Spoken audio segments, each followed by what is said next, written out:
Chapter 6 Skunk Lunch. "Can it spray yet?" Janey asked. "No," Mom answered. "Soon he will be able to, but when skunks are babies, they can't spray as strongly as the adults." Bat realized that he didn't know a lot about skunks. He knew they sprayed a stinky smell to protect themselves, and he knew they were mammals, and he knew they were omnivores because they ate bugs and smaller animals and plants too. But he didn't know very much more than that. He decided to learn everything about skunks. "What are we going to feed him?" Bat asked. "Can I do it?" "He's too little to eat yet, so we need to feed him formula. They don't make skunk formula, so we use puppy formula. It's the closest thing to mother's skunk milk." Janey stood up.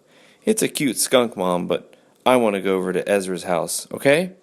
"Okay," Mom said. "Be back in an hour." Ezra lived 3 houses up the block and had been Janey's best friend since before Bat was born. Janey loved Ezra. She thought he was funny and smart and creative. Bat didn't love Ezra. He thought Ezra was loud and annoying and a mean tease. Sometimes, when Janey went to play at Ezra's house, it bothered Bat that he wasn't invited, and that there wasn't a house he was invited to visit where Janey didn't go. But right now he didn't care about Ezra, or about anything other than feeding the skunk Kit. "Goodbye," he said to Janey without taking his eyes off the baby skunk's tiny face. The skunk was yawning and licking his lips with the world's tiniest, pinkest tongue.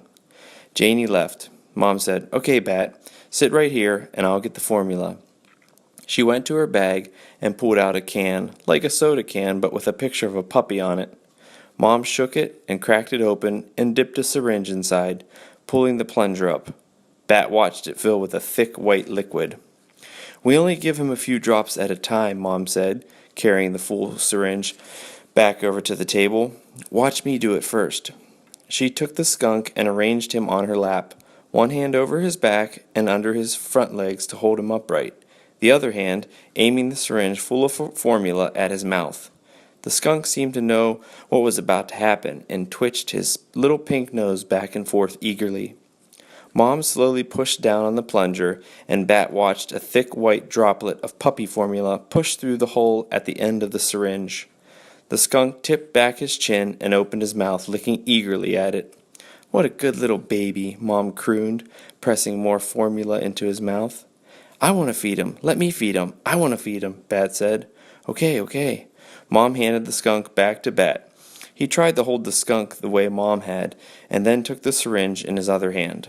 "Very slowly," Mom warned him. And finally it was Bat's turn.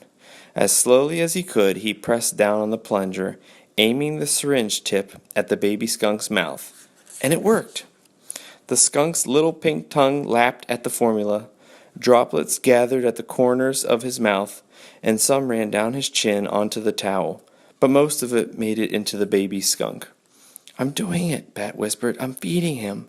"You sure are," Mom said. Bat knew he was doing a messier job of it than Mom had done, but the baby skunk didn't seem to mind. "I love him," Bat said. He hadn't meant to say it out loud. Mom laughed. "Careful, or you might make me jealous," she said. "But it's true," Bat said. "I love him." Mom said they'd have to hand the Kit over to the rescue center in a month, but Bat, holding the tiny animal in his arms, made a silent promise that he'd figure out a way to keep him.